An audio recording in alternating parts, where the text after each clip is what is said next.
পরিষ্কার ঝকঝকে দেশের কথা চিন্তা করলে প্রথম হয়তো আপনার মনে আসবে সুইজারল্যান্ড কিংবা জাপানের কথা। পরিচ্ছন্নতা দীর্ঘের অন্যতম কারণ বলা যায়। আপনি যদি পরিষ্কার পানি, বায়ু, স্যানিটেশন এবং উচ্ছিষ্ট বা বর্জ্য ব্যবস্থাপনার কৌশল জানেন, তাহলে আপনার জীবনমান আরও প্রভাবিত হবে, যা আপনার আয়ও বাড়িয়ে দেবে অনেক দিন।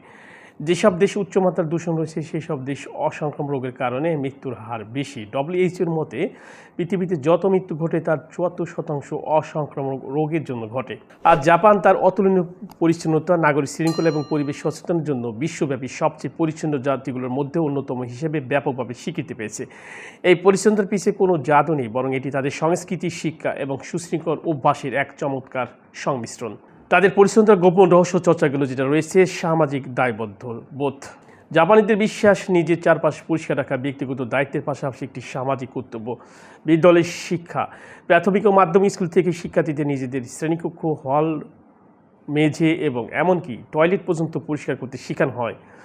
ময়লা ফেলার নিয়ম, জাপানের রাস্তাঘাটে কোনো পাবলিক ডাস্টবিন থাকে না। নিজ নিজ এলাকার নির্ধারিত ক্যালেন্ডার অনুযায়ী নির্দিষ্ট দিনে নিশ্চিত ধরনের বর্জ্য বাইরে ফেলতে হয়। নিয়ম ভঙ্গ করলেই সেই ময়লা ফেরত পাঠানো হয়, যা সামাজিক দৃষ্টিকোণ থেকে অত্যন্ত লজ্জার বিষয় তাদের জন্য।